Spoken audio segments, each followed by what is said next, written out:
이제 부처님께서 말룬 갸푸타에게 말씀하신 네 가지 고귀한 진리를 살펴봅시다. 네 가지 고귀한 진리. 첫 번째 고귀한 진리 두카. 부처님 가르침의 핵심은 네 가지 고귀한 진리에 있으며 부처님은 베나레스 근처의 이시파타나 현재의 사르나트에서 옛 동료인 다섯 수행자들에게 첫 설법을 통해 설명했습니다. 이 설교에서는 원문 그대로 이 네 가지 진리가 간략하게 설명되어 있습니다.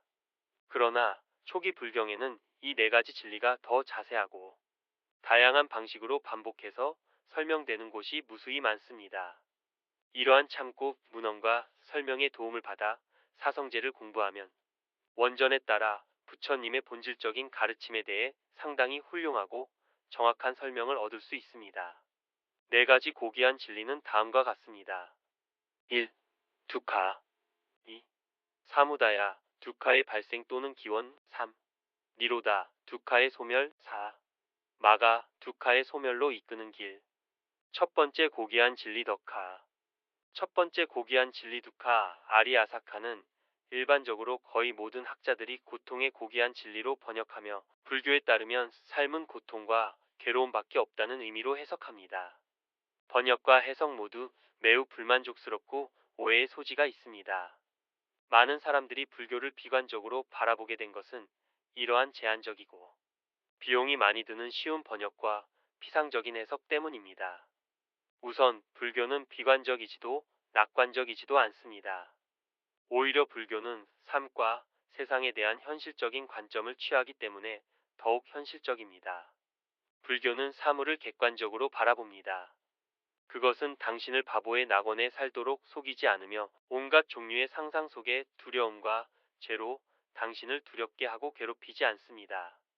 그것은 당신이 무엇이고 주변 세계가 무엇인지 정확하고 객관적으로 알려주며 완벽한 자유, 평화, 평온, 행복으로 가는 길을 보여줍니다. 어떤 의사는 병을 심각하게 과장하고 희망을 포기하게 만들 수도 있습니다. 다른 의사는 병이 없으며 치료가 필요하지 않다고 무지하게 선언하여 환자를 거짓 위로로 속일 수도 있습니다. 첫 번째는 비관적이고 두 번째는 낙관적이라고 할 수 있습니다. 둘 다 똑같이 위험합니다. 그러나 세 번째 의사는 증상을 정확하게 진단하고 병의 원인과 본질을 이해하고 치료할 수 있다는 것을 분명히 알고 용기 있게 치료 과정을 시행합니다. 부처님은 처방전을 내어주고 고쳐주는 의사입니다. 팔리어로 행복, 편안함, 안락함을 의미하는 수카와는 달리 일반적으로 사용되는 두카는 고통, 아픔, 슬픔, 불행을 의미하는 것이 사실입니다. 그러나 부처님의 삶과 세계관을 대표하는 제1의 고귀한 진리로서의 두카라는 용어는 더 깊은 철학적 의미를 지니며 훨씬 더 넓은 의미를 내포하고 있습니다. 첫 번째 고귀한 진리에서 두카라는 용어에는 고통이라는 일반적인 의미도 분명히 포함되어 있지만 불완전, 무상, 공, 비실체와 같은 더 깊은 개념도 포함되어 있다는 것은 인정됩니다. 따라서 제1의 고귀한 진리로서 두카라는 용어의 전체 개념을 포괄하는 하나의 단어를 찾기는 어렵기 때문에 편의상 괴로움 또는 고통으로 번역하여 부적절하고 잘못된 개념을 부여하는 것보다는 번역하지 않는 것이 낫습니다. 부처님은 인생에 고통이 있다고 말씀하시면서 행복을 부정하지 않으셨어요. 오히려 승려뿐만 아니라 제가자에게도 물질적, 정신적 행복의 다양한 형태를 인정합니다. 붓다의 설법을 담은 팔리어 원전 5권 중 하나인 앙구따라니까야에는 가정생활의 행복과 은둔생활의 행복, 감각 쾌락의 행복과 포기의 행복, 집착의 행복과 분리의 행복, 육체적 행복과 정신적 행복 등 행복 수카니의 목록이 있습니다. 그러나 이 모든 것이 두카에 포함됩니다. 더 높은 명상 수행을 통해 얻어지는 매우 순수한 영적 상태인 디아나, 해탈 또는 황홀경, 일반적인 의미에서 고통의 그림자조차 없는 상태, 혼합되지 않은 행복이라고 할 수 있는 상태, 쾌락수카와 불쾌두카의 감각이 없고 오직 순수한 평온과 인식만 있는 상태, 심지어 이러한 매우 높은 영적 상태도 두카에 포함됩니다. 마지마니까야의 경전 중 하나인 이 역시 5가지 원전 중 하나에서 부처님은 이러한 디아나의 영적 행복을 찬양한 후 무상하고 두카이며 변화할 수 있다고 말씀하십니다. 두카라는 단어가 명시적으로 사용되었다는 점에 주목하세요. 일반적인 의미의 고통이 있기 때문에 두카가 아니라 무상한 것은 무엇이든 두카입니다. 야드 아니캄 탐 두캄라는 뜻입니다. 부처님은 현실적이고 객관적이었습니다. 그는 삶과 감각적 쾌락의 즐거움과 관련하여 매력 또는 즐거움, 악한 결과 또는 위험 또는 불만족, 자유 또는 해탈이라는 세 가지를 명확하게 이해해야 한다고 합니다. 유쾌하고 매력적이며 아름다운 사람을 보면 그 사람을 좋아하고 매력을 느끼고 그 사람을 계속 보고 싶어지고 그 사람으로부터 즐거움과 만족을 얻게 됩니다. 이것이 바로 즐거움입니다. 이것은 경험의 사실입니다. 하지만 그 사람과 그 사람의 모든 매력이 영원하지 않는 것처럼 이 즐거움도 영원하지 않습니다. 상황이 바뀌면 그 사람을 볼 수 없을 때 이 즐거움을 박탈당하면 슬퍼지고 비합리적이 되고 균형을 잃고 심지어 어리석은 행동을 할 수도 있습니다. 이것은 그림의 사악하고 불만족스럽고 위험한 측면입니다. 이것 역시 경험의 사실입니다.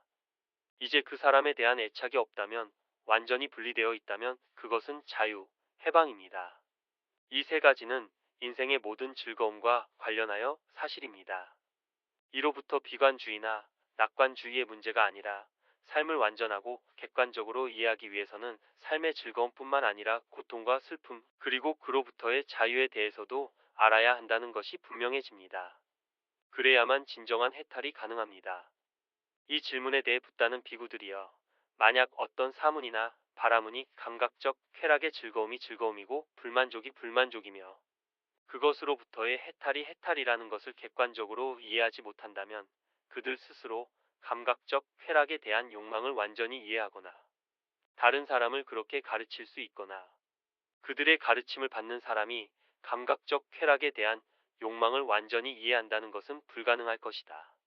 그러나 비구들이여, 어떤 사문이나 바라문이 감각적 쾌락의 즐거움이 즐거움이고 그 불만족이 불만족이며 그로부터의 해탈이 해탈이라는 것을 이런 식으로 객관적으로 이해한다면 그들 스스로 감각적 쾌락에 대한 욕망을 확실히 완전히 이해할 수 있을 것이며 다른 사람에게 그런 목적으로 가르칠 수 있을 것이며 그 가르침을 따르는 사람은 감각적 쾌락에 대한 욕망을 완전히 이해할 것이다 라고 말하리라. 두카의 개념은 세 가지 측면에서 볼 수 있습니다.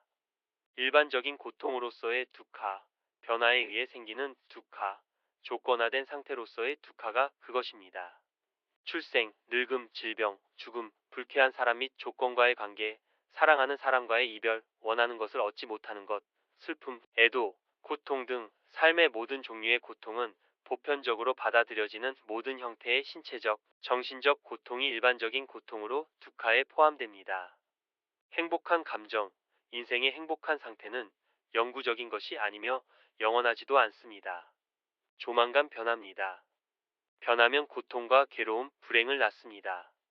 이 변덕스러움은 변화로 인해 생기는 고통으로 두카에 포함됩니다. 위에서 언급한 두 가지 형태의 고통은 쉽게 이해할 수 있습니다. 아무도 이의를 제기하지 않을 것입니다. 첫 번째 고귀한 진리의 이러한 측면은 이해하기 쉽기 때문에 더 널리 알려져 있습니다. 일상생활에서 흔히 경험할 수 있습니다. 그러나 조건 상태로서의 세 번째 형태의 두카는 첫 번째 고귀한 진리에서 가장 중요한 철학적 측면이며 우리가 존재, 개인 또는 나로 간주하는 것에 대한 분석적 설명이 필요합니다. 불교 철학에 따르면 우리가 존재 또는 개인 또는 나라고 부르는 것은 끊임없이 변화하는 육체적, 정신적 힘 또는 에너지의 조합일 뿐이며 이는 다섯 가지 그룹 또는 집합체로 나눌 수 있습니다. 붓다는 이 다섯 가지 집착의 집합체를 한마디로 두카라고 말합니다. 다른 곳에서 붓다는 두카를 다섯 가지 집합체라고 명확하게 정의합니다. 비구들이여, 두카란 무엇인가? 그것은 집착의 다섯 가지 집합체라고 말해야 한다. 여기서 두카와 다섯 가지 응집체는 서로 다른 것이 아니라 다섯 가지 응집체 자체가 두카임을 분명히 이해해야 한다. 소위 존재를 구성하는 다섯 가지 응집체에 대한 개념이 있으면 이 점을 더 잘 이해할 수 있습니다. 그렇다면 이 다섯 가지란 무엇일까요? 다섯 가지 집합체. 첫 번째는 물질의 집합체입니다. 이 물질의 총체라는 용어에는 전통적인 4대 원소, 즉 고체, 유동성, 열, 운동과 4대 원소의 파생물도 포함됩니다. 4대 요소의 파생물에는 우리의 오감 즉 눈, 귀, 코, 혀, 몸의 기능과 그에 상응하는 외부 세계의 대상, 즉 눈에 보이는 형태, 소리, 냄새, 맛, 유형의 사물과 정신의 영역에 있는 일부 생각이나 관념 또는 개념도 포함됩니다. 따라서 내부와 외부의 물질 영역 전체가 물질의 집합체에 포함됩니다. 두 번째는 감각의 집합체입니다. 이 그룹에는 신체적, 정신적 기관과 외부 세계의 접촉을 통해 경험하는 쾌적하거나 불쾌하거나 중립적인 모든 감각이 포함됩니다. 눈에 보이는 형태, 귀와 소리, 코와 냄새, 혀와 맛, 몸과 유형의 사물, 마음과 마음의 대상 또는 생각이나 관념의 접촉을 통해 경험하는 감각 등 6가지 종류가 있습니다. 우리의 모든 신체적, 정신적 감각이 이 그룹에 포함됩니다. 불교 철학에서 마음이라는 용어가 의미하는 바에 대한 설명이 도움이 될 수 있습니다. 마음은 물질과 반대되는 정신이 아니라는 점을 분명히 이해해야 합니다. 대부분의 다른 철학 및 종교 체계에서 인정하는 것처럼 불교는 물질에 반대되는 정신을 인정하지 않는다는 점을 항상 기억해야 합니다. 마음은 눈이나 귀와 같이 하나의 기능 또는 기관일 뿐입니다.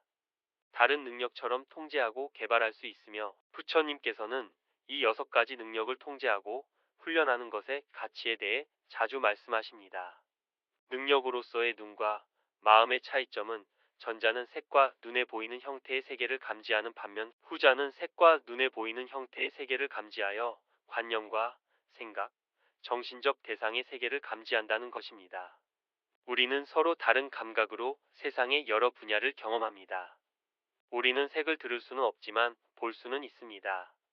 소리도 볼 수는 없지만 들을 수는 있습니다.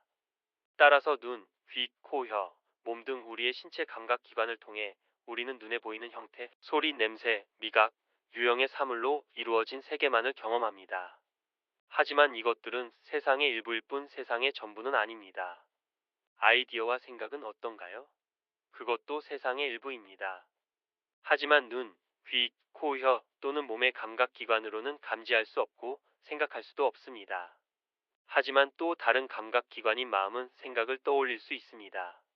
이제 아이디어와 생각은 이 5가지 신체 감각 기능이 경험하는 세상과 독립적이지 않습니다. 사실 그것들은 신체적 경험에 의존하고 그것에 의해 조절됩니다. 따라서 시각장애인은 다른 감각 기능을 통해 경험한 소리나 다른 사물의 유출을 통하지 않고는 색에 대한 관념을 가질 수 없습니다. 따라서 세계의 일부를 구성하는 관념과 생각은 신체적 경험에 의해 생성되고 조건화되며 마음에 의해 잉태됩니다. 따라서 마음은 눈이나 귀와 같은 감각 기관으로 간주합니다. 세 번째는 지각의 집합체입니다. 감각과 마찬가지로 지각도 6가지 내부 기능과 그에 상응하는 6가지 외부 대상과 관련하여 6가지 종류가 있습니다. 감각과 마찬가지로 지각도 6가지 기능이 외부 세계와 접촉하여 생성됩니다. 육체적이든 정신적이든 대상을 인식하는 것은 지각입니다. 네 번째는 정신적 형성의 집합체입니다. 이 그룹에는 좋은 것이든 나쁜 것이든 모든 의지적 활동이 포함됩니다. 일반적으로 업이라고 알려진 것이 이 그룹에 속합니다. 여기서 업에 대한 부처님 자신의 정의를 기억해야 합니다. 비구들이여, 내가 업이라고 부르는 것은 의지이다. 의지를 가지고 몸과 말과 마음을 통해 행동하는 것이다. 의지는 정신적 구성, 정신적 활동이다. 그 기능은 선, 악 또는 중립적인 활동의 영역에서 마음을 인도하는 것이다. 감각과 지각과 마찬가지로 의지는 6가지 종류가 있으며 6가지 내적 능력과 외부 세계의 6가지 대상 육체적, 정신적과 연결되어 있다. 감각과 지각은 의지적 행동이 아닌 그것들은 업의 결과를 낳지 않습니다. 주의 의지 결단, 자신감, 집중, 지혜, 에너지, 욕망, 혐오 또는 증오무지, 자만, 자아에 대한 생각 등과 같은 의지적 행동만이 업의 결과를 낳습니다. 이는 업의 결과를 초래할 수 있습니다.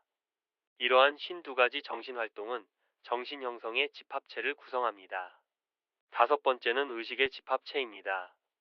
의식은 6가지 기능 눈, 귀, 코, 혀, 몸, 마음 중 하나를 기초로 하고 그에 해당하는 6가지 외부 현상 보이는 것, 소리, 냄새, 맛, 유형의 사물과 마음의 대상, 즉 아이디어나 생각 중 하나를 대상으로 하는 반응 또는 반응입니다. 예를 들어 시각 의식은 눈을 기본으로 하고 눈에 보이는 형태를 대상으로 합니다. 정신적 의식은 마음을 기초로 하고 정신적 대상, 즉 관념이나 생각을 그 대상으로 합니다. 따라서 의식은 다른 능력과 연결되어 있습니다. 따라서 감각, 지각과 의지와 마찬가지로 의식도 6가지 내부 능력과 그에 상응하는 6가지 외부 대상과 관련하여 6가지 종류가 있습니다. 의식은 대상을 인식하는 것이 아니라는 점을 분명히 이해해야 합니다. 그것은 단지 대상의 존재에 대한 일종의 인식, 즉 지각일 뿐입니다. 예를 들어 눈이 파란색과 같은 색과 접촉할 때 시각적 의식은 단순히 색의 존재를 인식하는 것일 뿐 그것이 파란색이라는 것을 인식하지는 못합니다. 이 단계에서는 인식이 없습니다. 파란색이라는 것을 인식하는 것은 지각 위에서 설명한 세 번째 집합체입니다. 시각의식이라는 용어는 본다라는 일반적인 단어가 전달하는 것과 동일한 개념을 나타내는 철학적 표현입니다. 본다는 것은 인식한다는 것을 의미하지 않습니다. 다른 형태의 의식도 마찬가지입니다. 불교 철학에 따르면 물질과 반대되는 자아 또는 영혼 또는 자아라고 할 수 있는 영구적이고 불변하는 정신은 없으며 의식을 물질과 반대되는 정신으로 간주해서는 안 된다는 점을 여기서 다시 한번 강조하지 않을 수 없습니다.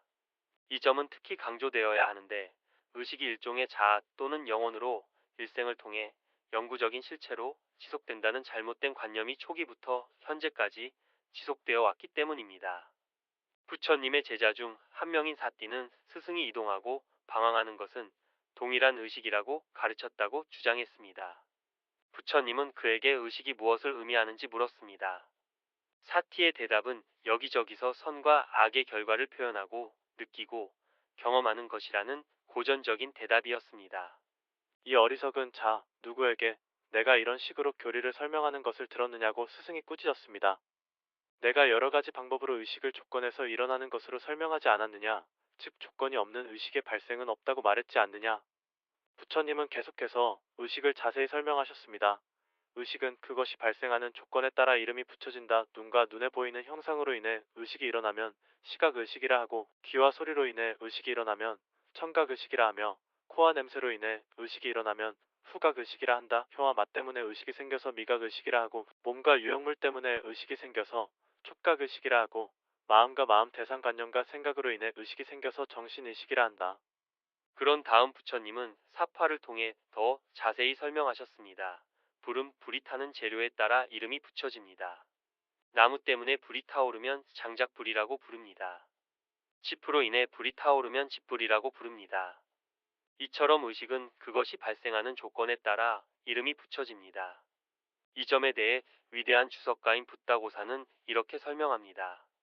나무 때문에 타는 불은 공급이 있을 때만 타오르지만 그것 공급이 더 이상 없으면 바로 그 자리에서 꺼지는데, 왜냐하면 그때는 조건이 바뀌어서 우불과 파편 등으로 건너가 파편불이 되지 않기 때문이며, 마찬가지로 눈과 보이는 형태 때문에 일어나는 의식은 그 문이나 감각기관 즉 눈에서 눈과 보이는 형상, 빛과 주의라는 조건이 있을 때만 일어나고 그것 조건이 없어지면 그때서야 그치나니, 왜냐하면 그때는 조건이 바뀌었기 때문이며 의식이 귀 등으로 넘어가서 청각의식 등이 되지는 않기 때문이다.